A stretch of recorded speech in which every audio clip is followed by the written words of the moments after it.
एक एमएलए बराबर राज्य की संख्या बेटा कुल एमएलए राज्य की जनसंख्या। एक एमएलए बराबर राज्य की जनसंख्या कुल एमएलए इंटू 1000। तो बिहार पहले लिख लेते हैं। बिहार के एमएलए की संख्या कितना है? 243। बिहार की जनसंख्या लगभग 14 करोड़। 14 करोड़ है ना? 14 सीआर लिख लेते हैं। तो लिखो 14, 1 2 3 4 5 6 7 243 एमएलए की संख्या लिखेंगे इंटू 1000। 1 2 3 1 2 3 से 3 जीरो कट गया। काट के कितना आया था? 1,39,000 576 आया था। 576 यहाँ लिखते हैं। एक एमएलए बराबर 576। समझना देखो इसमें यही था कि एक एमएलए वोट दे रहा है तो कितना संख्या आ रहा है? 576 के बराबर आ रहा है। लेकिन यही यूपी का देखेंगे तो यूपी में कितना था? 595। अब इधर लिख देते हैं यूपी के एक एमएलए बराबर राज्य की जनसंख्या उसका था लगभग 24 करोड़ के आसपास। 3 4 5 6 7 और सीट कितना था? 403 होता है यूपी में। विधानसभा सीट 403 है। तो इंटू 1000। 1 2 3 1 2 3 3 से 3 जीरो कट गया। ये काट के कितना आया था? बोलो। ये काट गए थे 595। 595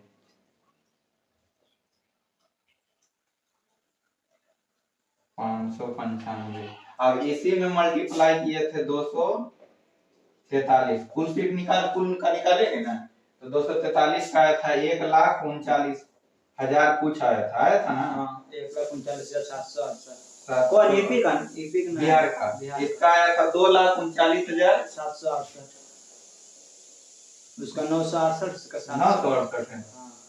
2,39,768। तो देखो अलग अलग राज्य के एमएलए अगर वोटिंग राष्ट्रपति को वोट करता है तो उसका प्रभाव क्या है? अलग अलग है। यहाँ देखो 576 के बराबर है, यहाँ 595। तो इसका पावर ज्यादा नहीं लग रहा है? ज्यादा जनसंख्या इसके पीछे तो ज्यादा शक्ति रहेगा, इसका कम रहेगा। तो इस प्रकार इसी प्रकार तुम दक्षिण भारत की तरफ जाओगे तो वहां की जनसंख्या और कम है ना? दक्षिण बिहार और यूपी की जनसंख्या सबसे ज्यादा है, लगभग ज्यादा। बिहार 3rd नंबर पर आता है ना? तो जनसंख्या राज्य छोटा है क्षेत्रफल में बिहार आ रहा है 12वें स्थान पे और जनसंख्या में आ रहा है 3रा स्थान पे। जब जनसंख्या ज्यादा हो रहा है तो इसकी शक्ति क्या हो रही है? अधिक हो जा रही है। तो ऐसे राज्य इसका क्या करेंगे? विरोध करेंगे। तो दक्षिण भारत के लोग कहते हैं ज्यादातर कि हम लोगों ने क्या किया, वहां के लोग देखना जब दक्षिण भारत जाओगे तो वहां के लोग ज्यादा पढ़े लिखे हैं तो उन्होंने जनसंख्या को क्या रखा? कंट्रोल, नियंत्रित रखा। और उत्तर भारत के लोग यूपी बिहार के लोग क्या रखे? जनसंख्या नियंत्रित रहा। तो यहाँ क्या दिखा रहा है? दिखा रहा है अलग जो जनसंख्या नियंत्रित रखा उसकी संख्या लोकसभा सदन में जो है क्या है? ज्यादा प्रभाव दिख रहा है। तो यह तो घाटा हो गया ना। तो ऐसे में जो जनसंख्या कम रख रहे हैं घाटा कैसे होगा? घाटा नहीं हुआ। इसका प्रभाव जनसंख्या का क्या है? अधिक है ना। तो इसके वोटों की महत्ता क्या है? अधिक हो जाएगा। तो जनसंख्या अधिक है तो वोट की महत्ता अधिक हो जाएगी। जिस राज्य का जनसंख्या कम है उसकी वोट की महत्ता अधिक है। तो काम तो अच्छा वही किया जो राज्य जनसंख्या कम है, जनसंख्या नियंत्रित रखा है। समझ रहे हो? तो उस अनुसार तो वोट का महत्व ज्यादा होना चाहिए। तो उसका तो भी होगा ना सभी का की जनसंख्या ज्यादा है तो वोट का महत्व है, बाकी उसका कुछ तो होगा। वैसा नियम नहीं, वैसा नियम लगना चाहिए कि एक निश्चित जनसंख्या हो। जितना जनसंख्या है उसकी एक निश्चित जनसंख्या ले। 10 करोड़ रख ले कि इससे ज्यादा की जनसंख्या काउंटिंग हम किसी राज्य में नहीं करेंगे होने के बावजूद। तो ये वोट का प्रभाव क्या है, अलग अलग दिखा रहा है।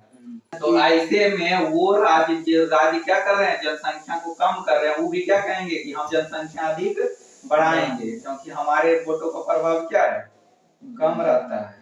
उसमें दिखा रहा है कि जो राज्य जनसंख्या कम रहा है वो क्या हो रहा है, इससे उसको नुकसान हो रहा है ना एक तरह से। संसद, अब देखो कोई कानून पास करना होगा संसद में, तो क्या आसानी से जो दो राज्यों पे जिसका कैप्चर रहेगा, बिहार और यूपी पे, उसका सीटों की संख्या अधिक रहेगा। एगो का कितना है 403, एगो का कितना है 243, यही ना है। तो यहाँ से जो फिर जाएंगे संसद में चुन के, यहाँ से जाएंगे ना राज्यसभा में जाएंगे चुन के यहाँ से, हाँ चाहे राष्ट्रपति के चुनाव में ही देखो तो ये इतना लोग ज्यादा वोट दे रहे हैं, और इसका प्रभाव जनसंख्या के कारण क्या हो रहा है, वोटों का प्रभाव अलग अलग। इसीलिए जनसंख्या का फॉर्मूला लिया गया कि वहां वोटों की जब गिनती होती है ना तो जनसंख्या के आधार पे की जाती है, समझा। जैसे इसके वोट, इसका कितना आया था 576 आया था ना, और इसका 595, तो इसके वोटों को राष्ट्रपति के चुनाव में अधिक महत्व दिया जाएगा काउंटिंग में। उसका 576 595 ठीक है ना। तो इसके वोटों को उल्टा अधिक रखा लिए बस, उल्टा है 595 इसका होगा 576 उसका होगा। अरे नहीं, बिहार का नीचे लिखे हैं। हाँ 243 का है 555, 243 का है 576, हाँ 243 का 576, 403 का 595, उल्टा हम ही लिखे हैं अभी, ऊपर नीचे। ये यूपी का लिख दिए हैं। हाँ यूपी का है, ये बिहार का है। तो जब वहां राष्ट्रपति के चुनाव में वोटिंग होता है तो क्या हो रहा है, यूपी के गणना में क्या होगा, अधिक गिना जाएगा, अधिक महत्व दिया जाएगा इसके वोटों को, और बिहार के कम। तो इसी प्रकार जिसका और जनसंख्या कम रहेगा उसका और कम दिया जाएगा, जनसंख्या बढ़ाने पे घटा नहीं होगा सर। तो इससे इस घाटे से तो बचना चाहिए ना, अगर ऐसा कोई नियम लागू नहीं है। यही तो सोचने वाली चीज है कि अगर नियम लागू नहीं जनसंख्या पे, तो इससे क्या हो रहा है, जिन राज्यों को घाटा हो रहा है जनसंख्या बढ़ने से, उनको सदन में क्या दिख रहा है, कोई राष्ट्रपति के चुनाव में वोट देने आएंगे तो यूपी वाले क्या है, और यूपी वाले बिहार वाले वोट देंगे तो राष्ट्रपति आसानी से नहीं जीतेगा। तो इसलिए देखना देश की सरकार भी ज्यादा नियंत्रण कहाँ चाहती है, यूपी बिहार में। किसी को अगर केंद्र में सरकार बनाना तो नियंत्रण कहाँ चाहती है, यूपी और बिहार में अधिक से अधिक बहुमत से जीतना चाहती है, इसीलिए क्योंकि यहाँ की जनसंख्या क्या है, अधिक यहाँ की। इसलिए सरकार कहाँ चाहती है, किसी को सरकार बनाना होता है तो बिहार और यूपी में आके ज्यादा करते हैं। मोदी जी कहाँ के, गुजरात के, लेकिन चुनाव कहाँ से लड़ते हैं, बनारस से, यूपी में आके लड़ते हैं। अब इसी प्रकार निकालेंगे एमपी सांसद के वोट, उसके लिए फॉर्मूला आता है एमपी बराबर टोटल एमएलए, कुल एमएलए बराबर कुल एमएलए बटा कुल एमपी। बस इतना ही लिखो इसमें। आर्टिकल 55, 54 खत्म हुआ, 55 में है कोटा। कोटा में भी फॉर्मूला है, उम्मीदवार कुल उम्मीदवार +1 वोट लिखना, कुल वोट। इसका खाली फॉर्मूला है, इसमें समझना कुछ नहीं, इसमें पूछना भी कुछ नहीं, इसका पूछता है नहीं।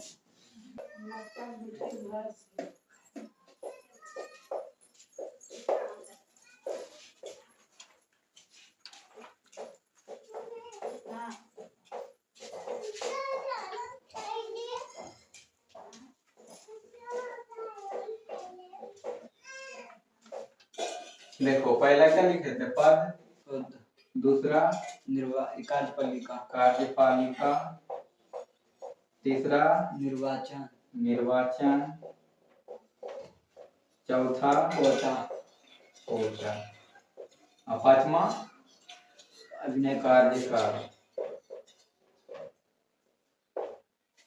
यहाँ से लिखो आर्टिकल 56 कहता है कार्यकाल, तो राष्ट्रपति के कार्यकाल का समय जो दिया रहेगा 5 साल का। इसमें लिखा गया है कि 5 वर्ष राष्ट्रपति का कार्यकाल कितने टाइम का रहता है? 5 साल। कोई भी राष्ट्रपति जीत कर जाएंगे तो वह 5 साल तक रहेंगे, उससे ज्यादा टाइम तक नहीं रहेंगे। कौन सा आर्टिकल का है? आर्टिकल 56।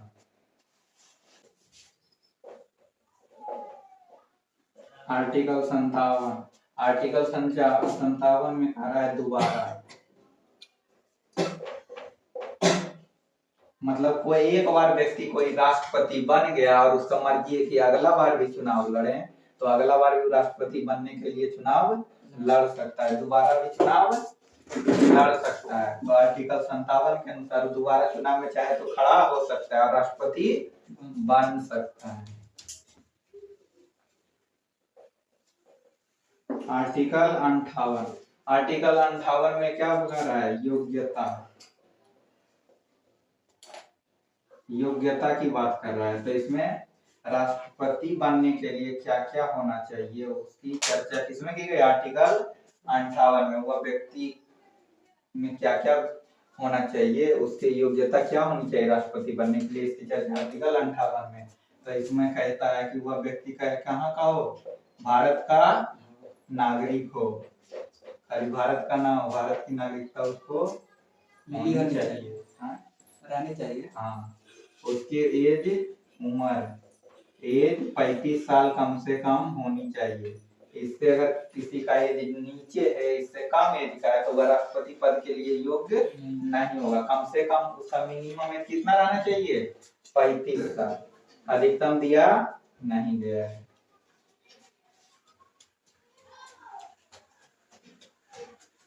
और क्या होगा?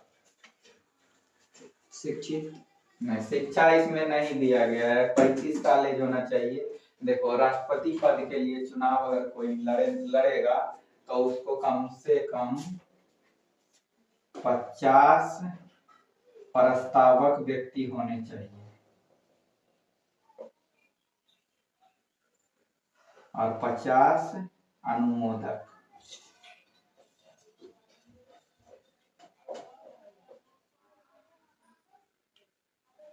कितने होने चाहिए प्रस्तावक? 50 और 50 अनुमोदक होने चाहिए। मतलब उसके लिए 50 ऐसे एमपी या एमएलए होने चाहिए जो क्या कहें कि इस व्यक्ति को राष्ट्रपति चुनाव लड़ना है, प्रस्ताव लेके जाएं। कहाँ जाएंगे? संसद, वहां लेके जाएं और वहां पे देंगे कि यह व्यक्ति राष्ट्रपति साइन करके अपना देंगे 50 व्यक्ति कि ये राष्ट्रपति चुनाव लड़ना चाहते हैं, हम इनके साथ हैं। उसी प्रकार जब पहुंच जाएंगे वहां संसद में लेके, तो उसी प्रकार 50 अनुमोदक व्यक्ति होने चाहिए। मतलब वहां पहुंचने के बाद 50 और ऐसे व्यक्ति होने चाहिए जो राष्ट्रपति के समर्थन में, जो चुनाव लड़ना चाहते हैं उनके समर्थन में 50 व्यक्ति होने चाहिए। ऐसा प्रावधान इसलिए किया गया है कि अगर ऐसा प्रावधान नहीं रहेगा तो देश के कितने सारे लोग पहुंच जाएंगे राष्ट्रपति के चुनाव लड़ने। राष्ट्रपति एक ऊंचा पद है ना, तो कोई भी पहुंच जाएगा कि मुझे भी क्या करना है, राष्ट्रपति बनना है।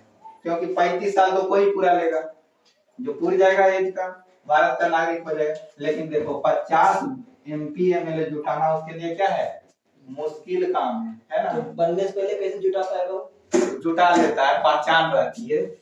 जैसे तुम्हारा कोई नेटवर्क होगा ना, तो तुम अपना दोस्त के फोन करेगा तो आएगा कि नहीं। तो इसी प्रकार जैसे राष्ट्रपति का चुनाव जिस पार्टी को लड़ना, ऐसे तो जीत जाएगा सर, उसको जब 50 खोजिए लगा। जीतने के लिए और बहुमत की जरूरत पड़ती है। हाँ वो तो ये इतना से काम नहीं होगा। तो 50 प्रस्तावक कम से कम, जो व्यक्ति राष्ट्रपति का चुनाव लड़ना चाहेगा उसके लिए कितने व्यक्ति प्रस्तावक? 50 और अनुमोदक। वहां पहुंचने के बाद फिर 50 व्यक्ति साइन करेंगे अलग से। ये सेम व्यक्ति नहीं होंगे। कितने व्यक्ति हो? 70 पड़ रही टोटल 100 व्यक्ति की लगभग। तो 50 व्यक्ति अनुमोदक होंगे। वहां पे जाने के बाद कहेंगे कि हम ये राष्ट्रपति का पद, राष्ट्रपति पद के लिए चुनाव लड़ना चाहते हैं, हम इनकी ओर से साइन करते हैं, अपना सहमति देंगे वहां पे। तो 50 प्रस्तावक चाहिए, 50 अनुमोदक चाहिए। और योग्यता होनी चाहिए 15,000 रुपया। चुनाव जब लड़ने जाएंगे तो सिक्योरिटी मनी के रूप में सिक्योरिटी मनी के रूप में वहां जमा करवाएंगे। कितना? कौन खोज रहे हैं? 15,000। 15,000 रुपया। तो देखो सारा क्राइटेरिया तो लगभग आसानी से पूरा कर सकते हैं। 15,000 रुपये कोई भी दे सकता है, लेकिन ये दोनों क्राइटेरिया पूरा करना सबके बस की नहीं हो। बहुत बड़ा कोई नेता होगा, उसी का पहचान होगा, तो इसलिए ये दिया गया। तो कितना? 15,000 रुपये सिक्योरिटी मनी होनी चाहिए। ये तुम नीचे लिखना, हम ऊपर लिख दे रहे हैं, ठीक है, इसके नीचे। और चुनाव लड़ने के बाद, चुनाव लड़ने के बाद कम से कम मिनिमम वोट, जितना वोट पड़ा है उसका 1/6 वोट प्राप्त होना उस व्यक्ति को अनिवार्य है। अगर नहीं 1/6 वोट प्राप्त होता है तो उसका सिक्योरिटी मनी 15,000 रुपया जो दिया गया वो क्या कर लिया गया? जब्त कर लिया जाएगा, उसको वापस नहीं लौटाया जाएगा। तो इससे कुछ फर्क पड़ेगा? पड़ेगा फर्क। ये अमाउंट तो छोटा दिख रहा है, एक बड़े आदमी के लिए अमाउंट छोटा दिख रहा है, लेकिन कोई व्यक्ति, जो व्यक्ति जाएगा राष्ट्रपति चुनाव लड़ने के लिए, उसके लिए 15,000 पैसा कोई मैटर नहीं करता है उसके लिए ज्यादा, लेकिन उसके इज्जत पर क्या पड़ेगा? प्रभाव पड़ेगा। 1/6 वोट भी अगर वो नहीं प्राप्त कर पा रहा है तो उसके सिक्योरिटी जब्त हो रहा है, तो इसका इज्जत जा रहा है ना। तो इसलिए ये मनी रखा गया और उसको क्राइटेरिया रखा गया कि कम से कम उसको उतना वोट मिलना चाहिए। अब तुम कहीं खड़ा हो गया और तुमको 0 वोट मिले तो तुम्हारी बेइज्जती है ना। तो कम से कम कितना वोट मिलना चाहिए? प्रशांत किशोर का क्या है, 0 वोट हुआ कि नहीं? हाँ, तो थू हुआ कि नहीं? अपना तो बेचारा कुछ करेगा, हुआ है कि नहीं? प्रशांत किशोर अभी हार गया, बोल रहा था कि कितना हम बहुमत ला भी लेंगे तो मेरी बेइज्जती होगी, हमको कम से कम पूर्ण बहुमत से ज्यादा की चाहती है। 0 वोट पे आउट हो गए, चैलेंज कर दिया था पूरा एकदम 0 पे आउट हो गए, एक भी विधायक नहीं जीता। तो ये क्या हुआ? बेइज्जती। पैसा तो उसके पास ऑलरेडी व्यक्ति है, तो ये पैसा मैटर नहीं करता है, मैटर क्या कर रहा है कि उसका इज्जत जाएगा। इसलिए 1/6 वोट लाना क्या है? अनिवार्य। सिक्योरिटी मनी अगर जब्त नहीं करवाना हो तो आर्टिकल 52 में पद, आर्टिकल 53 में कार्यपालिका, 54 में निर्वाचन, 55 में कोटा, आर्टिकल 56 में कार्यकाल दिया गया है 5 साल, आर्टिकल 57 में दोबारा चुनाव लड़ सकते हैं, आर्टिकल 58 में योग्यता दिया गया है जिसमें कहा गया है भारत के नागरिक हो, एज कम से कम 35 साल होना चाहिए, 50 प्रस्तावक उनके लिए और 50 अनुमोदक। तो सिक्योरिटी मनी 15,000 रुपये रखेंगे और सिक्योरिटी मनी जमानत राशि वापस पाने के लिए कम से कम 1/6 वोट प्राप्त होना चाहिए। 59 योग्यता, यहाँ योग्यता लिखनी है, इसको लिखो दशा या शर्त, दशा या शर्त। इसमें कहा गया है आर्टिकल 59 में कि वह पागल ना हो, दिवालिया ना हो। अब पागल आदमी का राष्ट्रपति बनाएंगे? नहीं ना बनाएंगे। ऐसे भी वो पिछला वाला क्राइटेरिया अनुमोदक प्रस्तावक वाला नहीं। अगर किसी बाई चांस कोई बनाना भी चाहे तो इसमें साफ साफ लिखा गया है कि वह व्यक्ति पागल ना हो और दिवालिया ना हो। पागल दिवालिया अलग है ना? हाँ, दिवालिया कहते हैं कोई बैंकक्रप्ट हो गया। आर्टिकल 60 होगा। हाँ, आर्टिकल 60, आर्टिकल 60 में शपथ है। फिर से शपथ, फिर से शपथ। और कहाँ शपथ आया था? अच्छा, अनुसूची 2 में, अनुसूची में आया था शपथ, अनुसूची 3 में है, वहाँ अलग शपथ था, यहाँ अलग है। तो आर्टिकल 60 में शपथ है, कहता है राष्ट्रपति को शपथ CJI दिलाएंगे। राष्ट्रपति को शपथ कौन दिलाते हैं? CJI, chief justice of India, Bharat के मुख्य न्यायाधीश। तो राष्ट्रपति को शपथ भारत के मुख्य न्यायाधीश लिखे सीधे, मुख्य न्यायाधीश, न्यायाधीश कहाँ के? सुप्रीम कोर्ट के। सुप्रीम कोर्ट के मुख्य न्यायाधीश जो होंगे राष्ट्रपति को शपथ CJI को बताया मुख्य न्यायाधीश। हाँ, अंग्रेजी में उनको चीफ जस्टिस ऑफ इंडिया कहते हैं, शॉर्ट में उसी को क्या लिखें? CJI। तो राष्ट्रपति को शपथ मुख्य न्यायाधीश दिलाएंगे सुप्रीम कोर्ट के, दूसरा कोई और नहीं दिलाएगा। क्योंकि उनके समकक्ष जो योग्यता रखता है राष्ट्रपति अब चुनाव जीत गए तो राष्ट्रपति बन गए, तो उनके समकक्ष कोई अगर जो योग्यता रखता है वो सिर्फ मुख्य न्यायाधीश सुप्रीम कोर्ट का रखता है, और कोई उनके बराबरी का लगभग नहीं होता है। बराबरी राष्ट्रपति को शपथ दिला रहा है ना, तो बराबरी का व्यक्ति दिलाएगा ना, इसलिए शपथ कौन दिलाता है? मुख्य न्यायाधीश। कहाँ का? सुप्रीम कोर्ट का।